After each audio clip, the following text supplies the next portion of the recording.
मुखम व्याहरते यदा तन्मुखम पावनम तीर्थम सर्वपाप किस अवस्था में सब स्पष्ट कर दिया। दिन भर जो इस मंत्र को रटता है, रटने का तात्पर्य भी समझ लीजिए, केवल मुख से नहीं कहना है। श्री शिवाय नमस्तुभ्यं से अरे तुम कहां से आते, श्री शिवाय नमस्तुभ्यं श्री शिवाय, देखो ये क्या हो रहा है। हाँ, हृदय मन से निकले श्री शिवाय नमस्तुभ्यं, हे शिव हे महादेव मैं तुमको नमस्कार कर रहा हूं।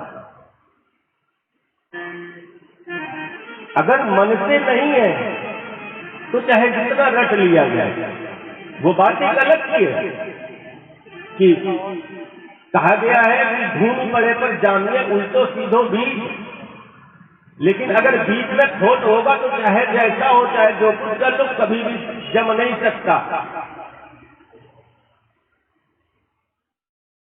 इसलिए मन से और हृदय से शिव ने जो किया उसका आश्रय लेकर के, अब ये नहीं कह रहे हैं कि शिव ने हलाहल पान किया सब लोग पी लो जाकर, क्योंकि वो सक्षम था, हम सब अक्षम हैं, हम एक बूंद नहीं झेल सकते।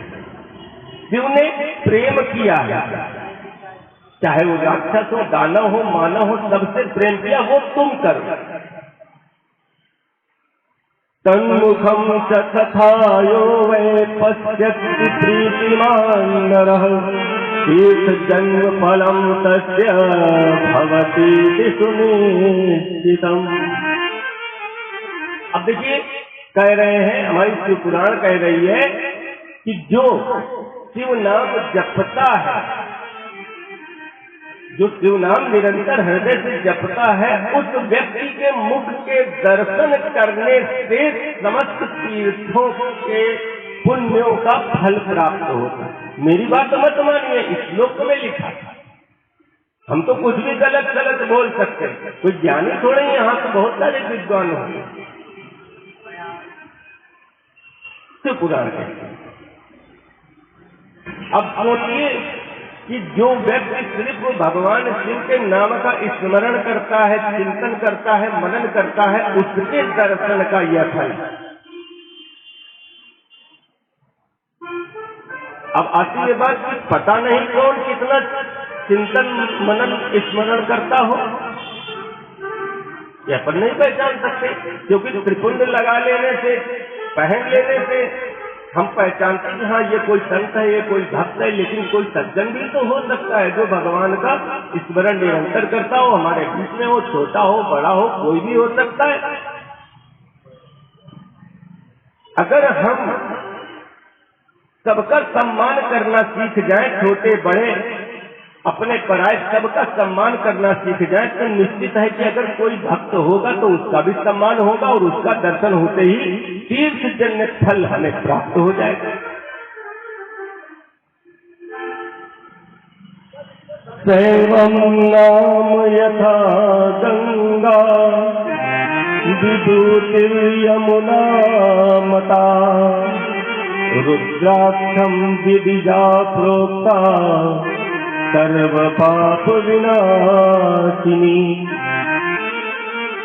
शिव नाम जो है ना गंगा है ना, और विभूति है ना, जो त्रिपुंड लगाते हैं, जो भस्म लगाते हैं, वो यमुना है, और रुद्राक्ष सरस्वती। शिवपुराण कहता है शिवनाम गंगा है, जो भस्म है विभूति है वो यमुना है, और जो रुद्राक्ष है वो सरस्वती है। तीनों उस शिव भक्त के अंतस में होते हैं। जिसने विभूति लगाई हुई है, जिसने रुद्राक्ष धारण किया हुआ है, और जो निरंतर शिव नाम जपता है। और ये तीनों कहां पर है? हमारे प्रयागराज में। तीनों का संगम वहीं पे। तो जिस प्रकार से पुण्यप्रद प्रयागराज है, उसी प्रकार से वह भक्त, वह व्यक्ति पुण्यप्रद है। प्रयागराज के दर्शन से, तीर्थ के दर्शन से जो फल मिलता है, वह उस व्यक्ति, उस भक्त के दर्शन से प्राप्त होता है। बोलिए शंकर भगवान की।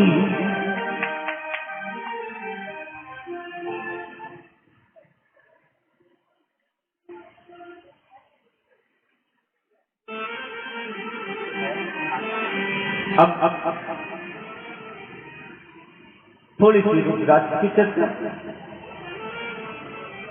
14 प्रकार के रुद्राक्ष हैं शास्त्रगत। अब आने तो बहुत से लगे हैं, 21 मुखी तक। ये रुद्राक्ष जो है, जब शरीर में धारण किया जाता है, ये परब्रह्म परमात्मा के अक्ष से उत्पन्न हुआ है, अश्व से उत्पन्न हुआ है। आगे कथा आएगी। तो वह जो है, जो व्यक्ति धारण करता है, उसको परम पवित्र कर देता है। इस छोटी सी कथा के माध्यम से रुद्राक्ष के महात्म्य को हम सभी जानते हैं। एक जंगल से एक गधा जा रहा था, और वो गधा टहलते टहलते जो है एक स्थान पर गया, और उसको जो है, उस समय गर्मी का समय था, घास भी सब सूख चुकी थी, ठीक ढंग से जल की भी प्राप्ति नहीं हुई थी, दुर्बल होता चला गया। एक दिन ऐसा समय आया, एक स्थान पर वह गत हो गया, समाप्त हो गया। अब देखिए, गधा समाप्त हुआ और शिव पार्षद उसको लेने आए। जब जहां धर्मराज की व्यवस्था होती है, वो लोग भी पहुंचे गधे को लेने। भाई केवल मनुष्य को ही लेने थोड़ी जाते हैं, यमराज तो सभी को लेने जाते हैं। तो गधे को भी लेने गए, तो वहां पर यमराज ने पूछा, इस गधे को आप क्यों लोग ले जा रहे हैं, क्या तात्पर्य, क्या है, ये कौन सी लीला है? तब शिव पार्षदों ने कहा, यह गधा जिस स्थान पर मरा है, उस स्थान के 10 फुट नीचे एक रुद्राक्ष गड़ा है, और इस रुद्राक्ष का महात्म्य है कि यह गधा मुक्त हो गया। तो गधा तो बिल्कुल निर्दोष था, उसको पाप पुण्य से मतलब तो था नहीं, लेकिन वह नाम जप नहीं कर सकता था, क्योंकि वो केवल योग्यता मनुष्यों को प्राप्त है। वह तप नहीं कर सकता था, वह योग्यता तो हम लोगों को ही प्राप्त है। वो भस्म नहीं लगा सकता था, वह योग्यता तो केवल हम लोगों को प्राप्त है। वो बातें गलत कि हम करें या ना करें, लेकिन वह निर्दोष था। उसको प्रकृति जैसे रखती थी वैसे ही तो रहता था। प्रकृति के सारे प्राणी हैं, सब वैसे ही रहते, केवल एक मनुष्य है जो अपने मन से रहता है, प्रकृति के अनुसार नहीं रहता। तो मन से तो वो निर्दोष था, और उसको रुद्राक्ष का सानिध्य प्राप्त हो गया, इसलिए वो मुक्त हो गया और शिवलोक चला गया। बोले शंकर भगवान की। ऐसी महिमा है रुद्राक्ष। प्रकृति के सानिध्य में हम रोग से मुक्त हो सकते हैं।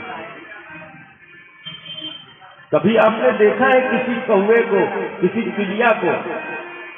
वो बातें गलत कि मोबाइलों के रेडिएशन है, उसकी वजह से हमारे जो एक पक्षीगण है परेशान है, सही ढंग से अपना जीवन नहीं जी पा रहे हैं। ये भी केवल ये मनुष्यों की ही करनी है कि हमारे अपने सुख के लिए हमने प्रकृति से और स्थितियों से कोई नाता नहीं रखा, कुछ भी नहीं रखा, जो मन आया वो किया।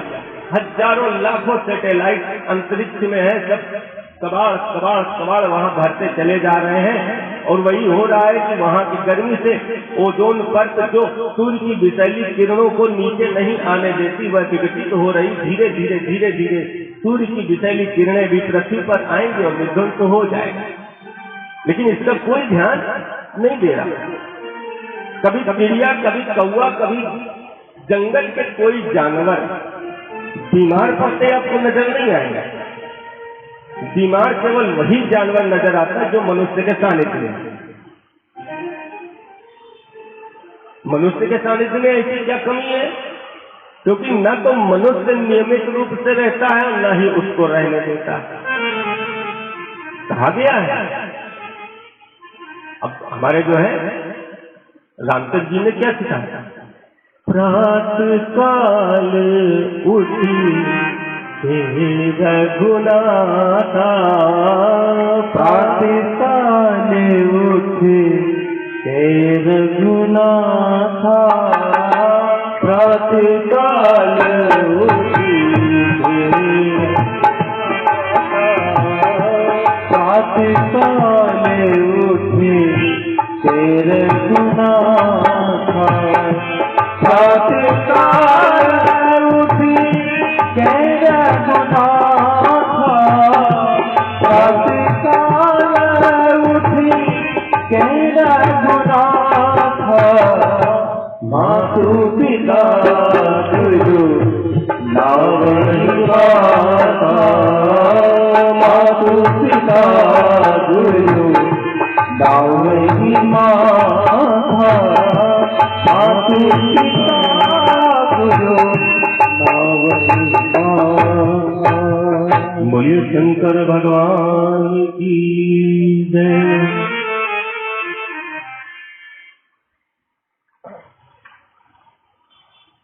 जब प्रभु धरती पर आए, उन्होंने एक प्रकृति का संदेश हमें दिया कि प्रातः काल उठो, 4 से 5 के मध्य में कम से कम ब्रह्म मुहूर्त के समय खुली हवा लो, भगवान का ध्यान करो। इस प्रकृति से जो ऊर्जा प्राप्त होती है उसको ग्रहण करो, आपका शरीर रोग दोष से मुक्त हो जाएगा। हमने अपने संतानों को क्या दिया? बहुत पढ़ाई लिखाई पढ़े रहा,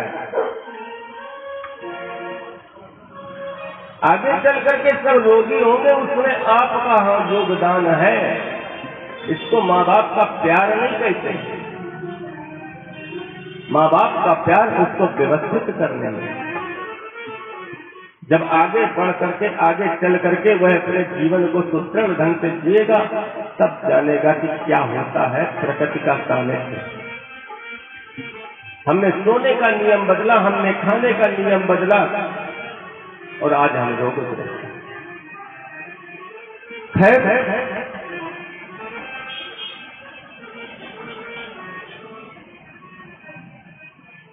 आइए वापस शिव पुराण में। कुछ भ्रांतियां हैं समाज में, ये शिव पुराण उसको भी दूर करता है। ये सब शिव पुराण का ही विषय है, अलग से कुछ नहीं है। प्रश्न आता है कभी कभी, घर में शिवलिंग रखना चाहिए या नहीं? तो शिव पुराण हमारी कहती है, पूजान्ते स्थापये लिंगम संपुटेषु पृथक् गृहे।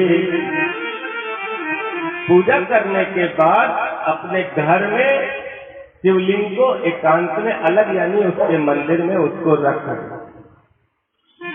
तो इसका तात्पर्य क्या है कि घर में रखी जा सकती है शिवलिंग। बहुत ध्यान देने की बात है, शिवलिंग को तुलसी के पौधे पे नहीं रखना चाहिए, लोग गमले में रख देते हैं। इसलिए नहीं कि तुलसी से शिव को कोई बैर है, लोग इस भ्रांति को नहीं समझते। तुलसी से शिव को बैर नहीं है, लेकिन जो जल शिवलिंग पर चढ़ाया जाता है वो तुलसी पर भी चढ़ता है, ये दिक्कत का कारण है। यह जो जल तुलसी जी पे चढ़ाया जाता है वो शिवलिंग पर गिरता है, वो दिक्कत की बात है, वो परेशानी की बात नहीं होना चाहिए। एक पूज्य को चढ़ा हुआ दूसरे पूज्य पे कैसे चढ़ाया जाता है?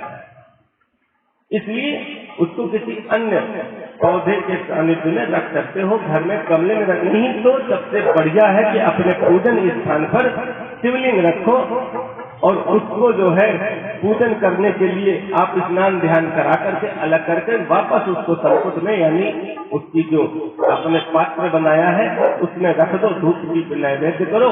बोली शंकर भगवान की दूसरा प्रश्न समाज में है, क्या स्त्रियों को शिवलिंग स्पर्श करना चाहिए या नहीं, पूजा करनी चाहिए या नहीं। कुछ क्षेत्र है और कुछ हम लोग बहुत ही संस्कृतियों वाले हैं, अलग अलग संस्कृतियां हैं, तो कुछ क्षेत्रों में यह है कि स्त्रियों को शिवलिंग का स्पर्श नहीं करना चाहिए।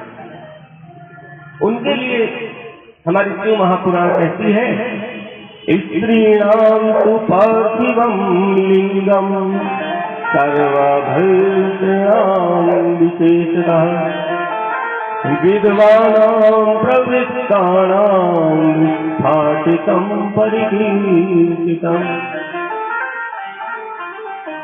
स्त्रियों को पार्थिव लिंग का पूजन करना चाहिए, विधवाओं को भी पूजन करना चाहिए।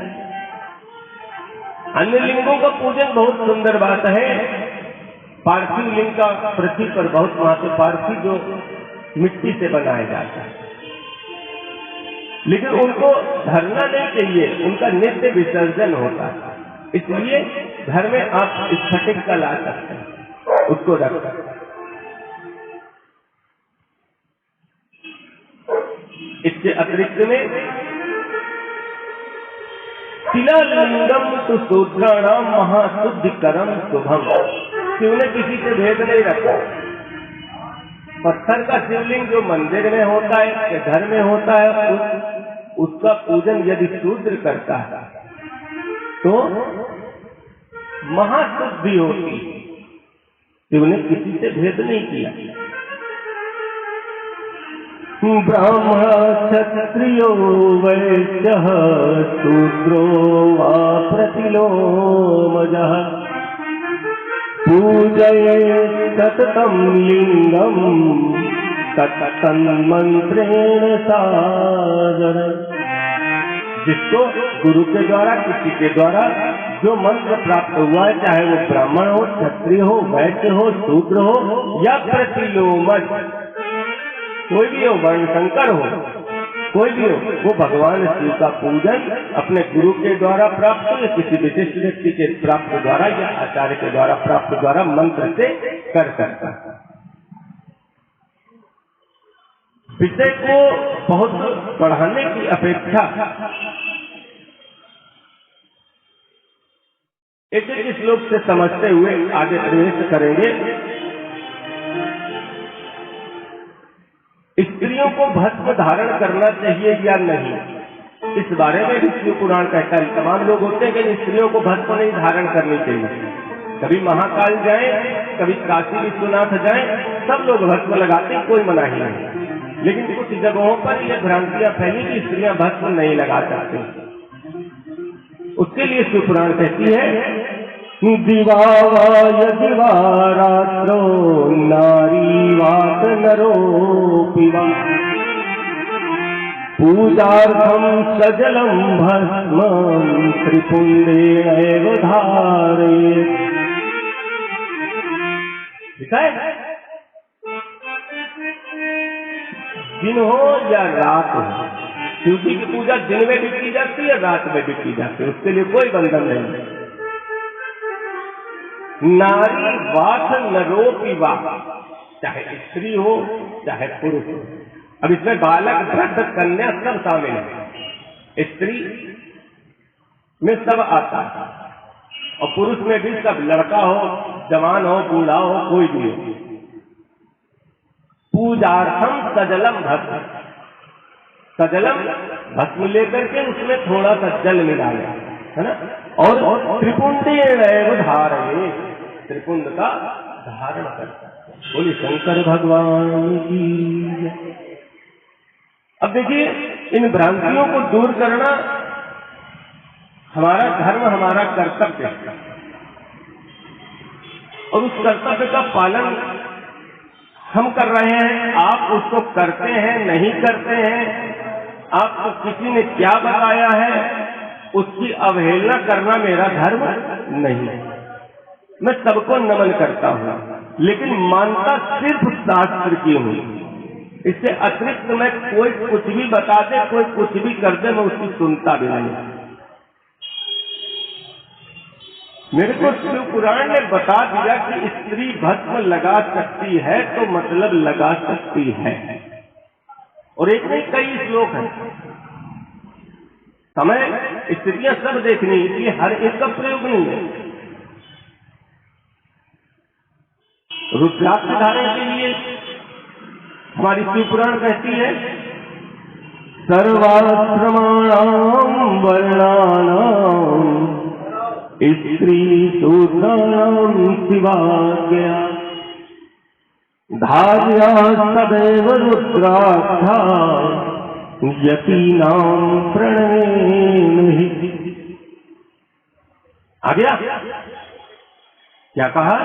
स्त्रियां भी रुद्राक्ष धारण कर सकती हैं, गले के ऊपर रहता है, इसलिए कभी कोई दिक्कत की बात नहीं, किसी भी अवस्था में हो आप लोग समझते। रुद्राक्ष पड़ा है तो रुद्राक्ष जब एक गधे को तार सकता है, रुद्राक्ष पड़ा है वो इतना परम पवित्र है, तो किसी भी अवस्था में आप होंगे वो आपको पवित्र करेगा। भ्रांतियां हैं कि स्मशान में जा रहे हैं रुद्राक्ष उतार के रख दें, स्मशान के तो निवासी भोले बाबा, वहां रुद्राक्ष पहन के जाएंगे तो भोले बाबा तो तुरंत आमने सामने बात कर लेंगे कि ये है मेरा, और नहीं तो पहचानेंगे कैसे? बताए ना, भस्म, त्रिपुंड और रुद्राक्ष तीनों जो धारण करता है परम पवित्र करने वाला हो। इसलिए प्रत्येक स्त्री, कन्या हो, वृद्ध हो, कोई भी हो, रुद्राक्ष को धारण कर सकती है।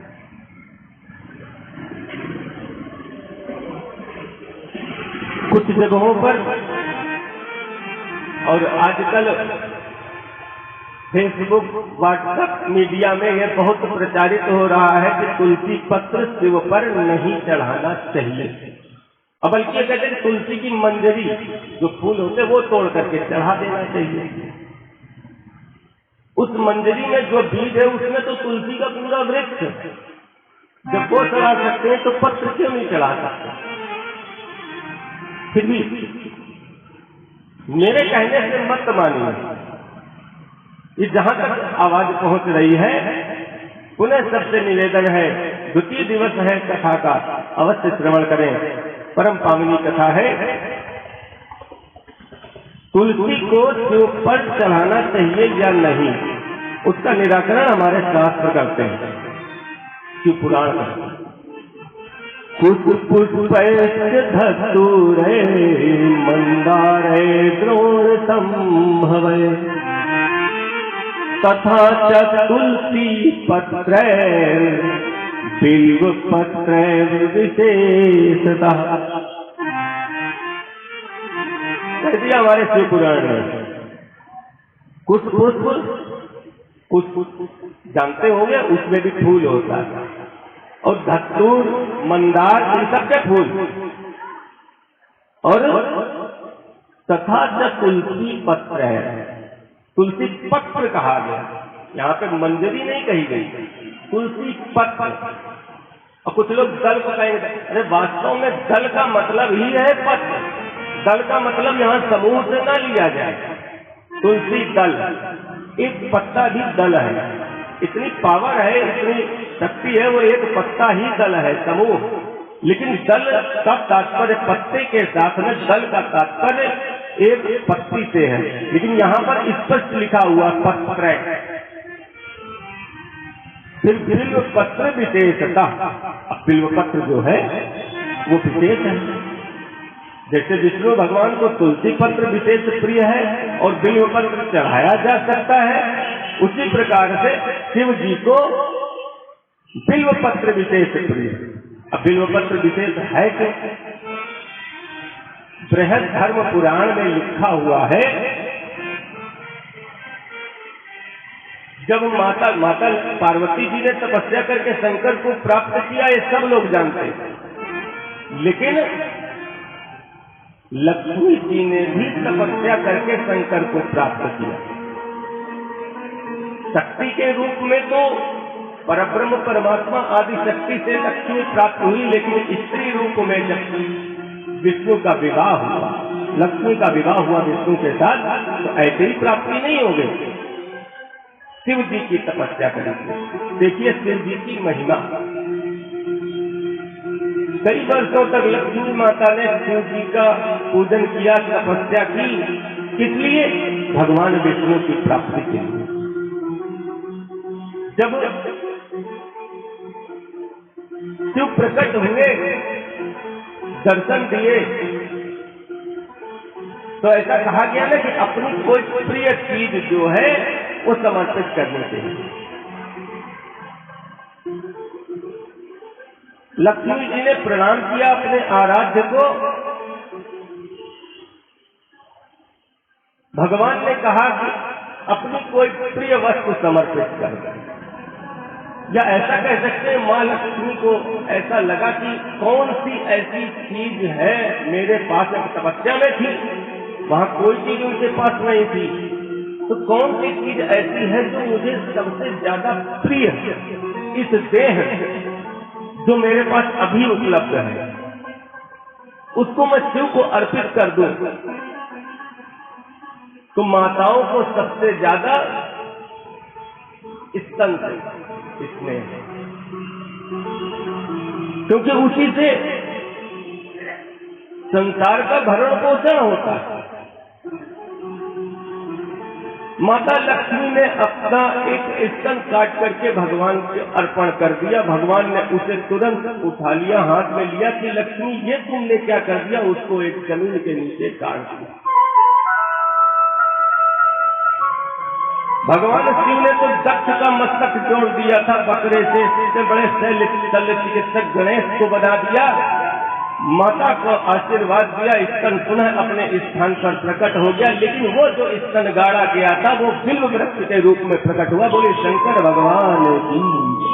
इसलिए भगवान शिव को बिल्व पत्र इतना प्रिय। और दूसरी चीज एक और है, लक्ष्मी जी जब समुद्र से प्रकट हुई थी, तब जब नारायण से समुद्र मंथन चल रहा था, लक्ष्मी जी जब समुद्र से प्रकट हुई थी तो बिल्व वृक्ष के नीचे बैठ करके इंतजार कर रही थी नारायण आवे तो हम उनका वरण करें। उसी से बिल्व वृक्ष का नाम श्री वृक्ष भी हो गया। बोलिए लक्ष्मी मैया की।